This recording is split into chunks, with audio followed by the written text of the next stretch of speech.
We had a wonderful couple of weeks on board a beautiful ship out in the middle of the ocean, Australia and New Zealand, and the conversation of that workshop gathering very quickly came around to the subject of deconstructing of thought.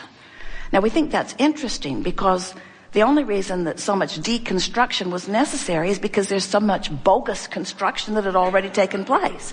In other words, you don't have to deconstruct something. You don't have to haul stuff away from the job site if you haven't hauled it there to begin with. But most of you, this is not your first day on the planet. And it's not your first day of conversation or thinking. And it certainly is not your first day of attraction.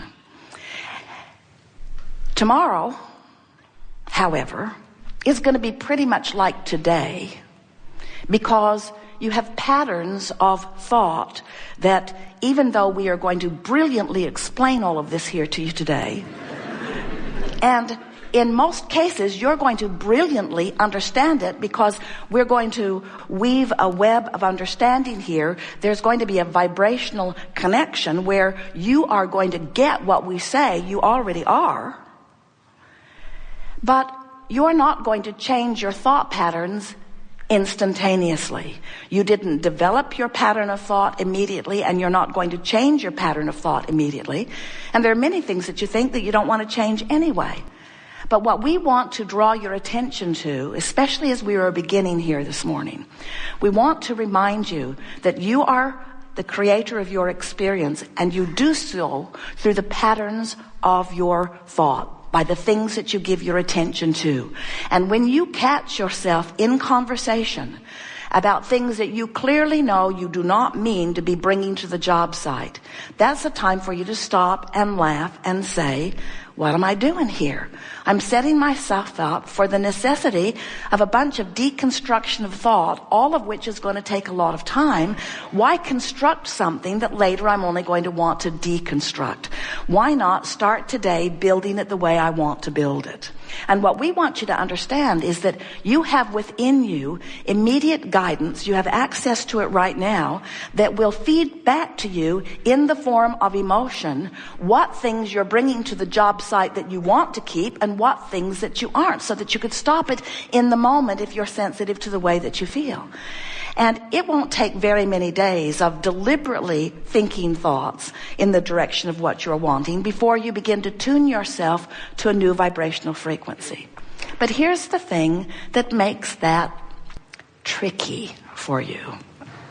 You mean well, you're trying hard, but this is what makes that a difficult thing. Your awareness of what surrounds you in all of its manifested beauty and magnificence and diversity, your attention to all of those things activates them. There are two ways that you can look at creating. You can realize that there's a lot to choose from, and there are so many who are vying for your attention to choose. When you turn on the television, if you do, because it comes at you so heavily and so fast and with such intensity, all of these things you activate and bring to your job site whether you mean to or not.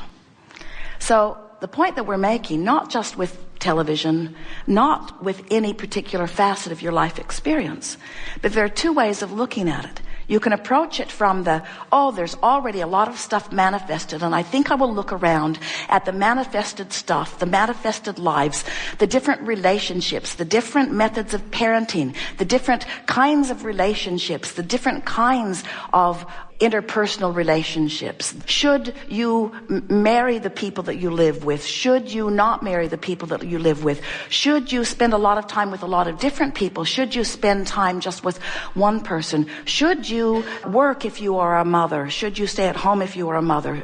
In other words, there are so many opinions. Should you join the services? Should you fight for your country? Should you fight for another country? Should you let people come across the border and work with you?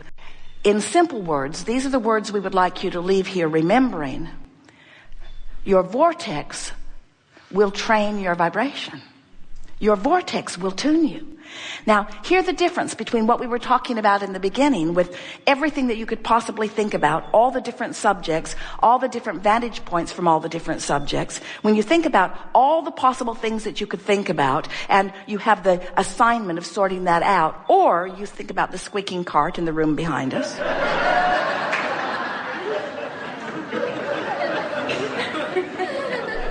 Well, you were. The squeaking cart in the room behind us distracted you from your bankruptcy. It did.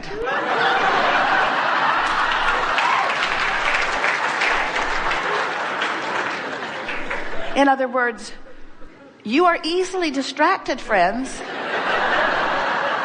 Why not deliberately distract yourself with something that will tune your vibrational frequency into sync with everything that you've put into your vortex before you were born and ever since? In other words, we're really on to something here, because you cannot sort that closet out. You can't do it. Nail it shut. You cannot figure out all of the reasons that all of the people are doing all of the things that they are doing. You can't even get together in some sort of consensus about what the right way of life really is. And you know why you can't do that? Because that was never your intention to begin with, any more than it was your intention to come forth as a people on this planet and decide what one food ingredient you would all agree would be the only thing you would ever eat. You come as diverse intenders, with diverse intentions and beliefs and ingredients and components. And you have, even though most of you don't realize it, you have created the most magnificent vibrational version of a life experience in your vortex that could ever be imagined even by the greatest imaginers of all. In other words, what's in your vortex is supreme. It is beautiful. And it will delight you with every little piece of it that you allow yourself to participate in. We're just saying, these are Esther's new words to Jerry. I'm just saying. I'm just saying. He laughs every time she says it, and he says, I know you're saying. I know you're saying it. I hear you saying it. We're just saying that it's in your vortex and that you have easier access to it than you know. And that if you will, set aside 30 at the most, 15 minutes a day, where you actually sit with the intent of breathing for the enjoyment of breathing, that you will allow your vortex to train your vibration upward in the vicinity of the fullness of what is there. And what you will begin to discover is an uneasy edge disappears from your life experience. What you'll really begin to notice is that things that don't feel all that significant to you will begin lining up for you all the time. In other words, those things that you're not consistently beating the drum of begin to clean up even on the first day. You begin to have better timing. Parking places open up for you. Your timing is right. Esther is marveling at how she can come back from a long trip with bags and bags and bags of things that they've gathered up along the way from other people and from shops and so forth. And with all of this stuff that's been packed and repacked, first it was packed to get onto the cruise ship, and then it was repacked to get off of the cruise ship, and then it was packed especially for the lighter carry-on bags, and then it was packed. In other words, it had been packed and repacked. Everything had been moved around for different weights and balances.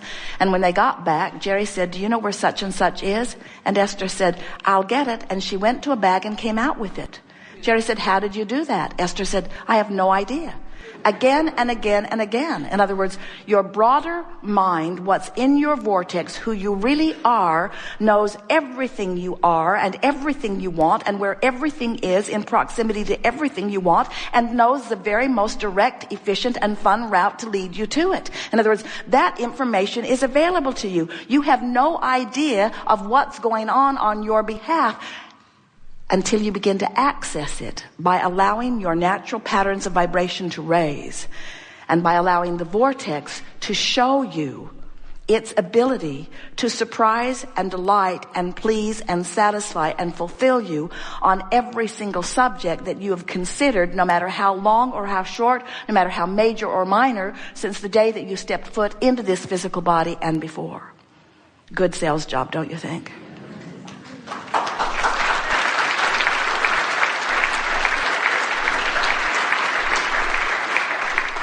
We're eager to talk with you about anything that is important to you, but you already have discovered the theme of this gathering. The theme of this gathering is to deconstruct any vibrational ties to any thoughts that are leading you into the construction of something that you do not want.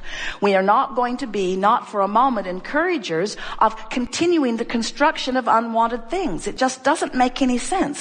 Why would you build a great big ugly building filled with all kinds of things that aren't relevant to your experience, only to then take a bulldozer in and knock it down later in order to clear the space in order to create what you are wanting? You don't have to do that. In other words, you can start right now in the deliberate constructing of what you are wanting. So here's the point that we're making. As you look at all of this information that you believe you should consider and sort through and form opinions about, that's one way of going about it. Just lay it all out there, sort it all out, separate it into piles, get spokesmen to represent the piles, and then as a people of this planet, make your conclusions about the rightness and wrongness of life by sorting out all of those details. And we say, if we were standing in your physical shoes, our mantra would be, kill me now. Because there's too much to sort, and most of it has very little to do with who you are or where you are or what you want, but it is causing you to bring a lot of unnecessary materials to your job site. It's causing you to think about so many things and in the process activate so much vibration that without you even knowing it is precluding you, is separating you from, is preventing you from being the vibrational match to the things that you already know that you want. So that's one way of going about life. Look at everything that's out there, sort it all out in terms of what's right or wrong from your point of view, gather together in groups and really debate the issues, especially politically, please, especially politically. Debate those issues and see if you can figure out anything that any of them are saying. And see if you can figure out if any of them mean what they are saying or even believe what they are saying. In other words, it isn't just that there are materials that you could choose from. There are opinions on opinions on opinions on opinions on opinions, and how you ever sort all of that out. So there's that way of going about it. Or through all that you've been living, you have been putting your rockets of desire into your vortex, and your inner being stands as the culmination of everything that you have synthesized from this life experience and before that you are and that you want. In other words, you can think your way into the creation of your life, or you can tune yourself vibrationally and let the powerful laws of the universe bring to you the precise ingredients that you have selected through a lot of experience over a lot of time to your job site. Can you feel the difference? In other words, when you allow yourself to release the resistance that is rampant in your vibration, you release your connectivity to so much of the glut of unnecessary, irrelevant, and unwanted materials coming to your job site. You don't have to work as hard as you've been working. Life should not be as difficult as the majority of humans upon the planet are making it. And we're here to tell you that the reason you are making it difficult is because you're going about it in a backwards way. You're saying, let's take everything that exists and let's consider it and form an opinion on it. And you get bogged down right in the middle of that. Jerry and Esther have teased one another incessantly over the years at what it's like on the day that they decide they're going to sort something. Let's sort out this room where we have been depositing things that we haven't wanted to deal with for a very long time. Esther made a little note and put it on the door that said, don't go in here, this room can hurt you. Because there's some of everything in that room. So it's been a funny thing to watch them make an effort to sort that room, because they go in with the intention of eliminating this from the room. We're going to throw it away, we're going to file it, or we're going to keep it. And we're going to do that in a very short order of time. And before they know it, they're